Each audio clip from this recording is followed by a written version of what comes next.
तने यही पकाने से का बोला था नौका धुन पर जोगी ड्राइवर साहब 55-18 बाटी के धरती से पुरस्कार दिल बने वाह बिघन बिघन हर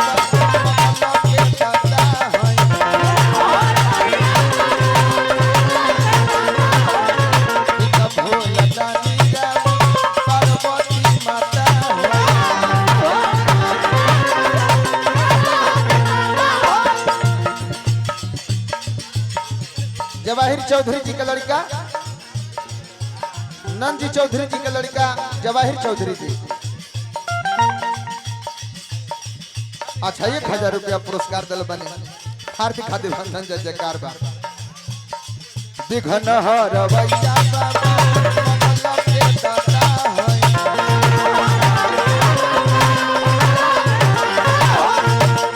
भोला दानिया पार्वती माता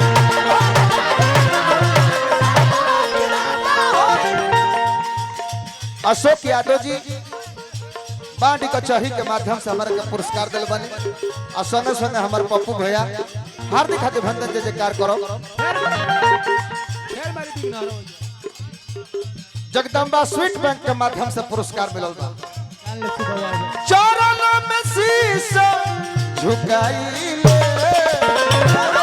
बोलाई बाबा ना आई ले सुन ले कि सब कर रहुआ बड़ी बनाई ले सुन ले कि सब कर रहुआ बड़ी बनाई ले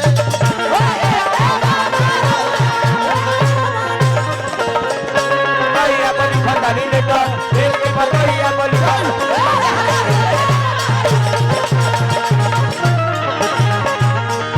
भोला गाड़ी की है जीवन तो भैया भोला गाड़ी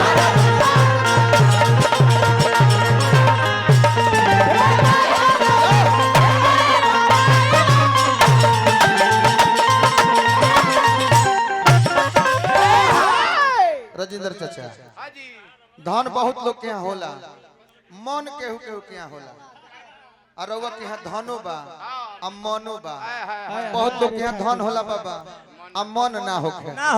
आ मन ना रही तो कुछ निमन नहीं हो सकत टाइगर हेयर कटिंग सैलून के माध्यम से पुरस्कार हमरा के मिलल हार्दिक अभिनंदन जय जयकार करो संतोष ड्राइवर साहब गाड़ी नंबर 6959 पिनाहरा के माध्यम से पुरस्कार मिलल बा टाइगर हेयर कटिंग सैलून पुनः पुरस्कार दिल बनी शांति देवी ई हमरा चाची को से पुरस्कार मिलल बा राजेंद्र चाचा के धर्म पत्नी त चाची के बार बार प्रणाम करम बाबा बाकी भाव बाबा और सुन ले कि बाबा सब कर चल बनाई सुन ले कि सब कर बाबा बिगड़ल बनाई मर जाए अच्छा मोर ड्राइवर हम कहतन कि मर जाए हम हाथ थोड़े खींचा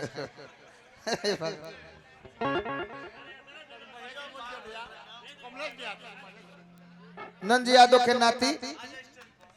नीतीश यादव और लाला पूरा जदवंशी परिवार के हार्दिक अभिनंदन जय जयकार मोर ड्राइवर साहब पुरस्कार दिल आ सुन ले कि बाबा रहुआ मुसवे से जाई जहां मन करे तहां मुसवे से जाई बिघन बलैया हटाई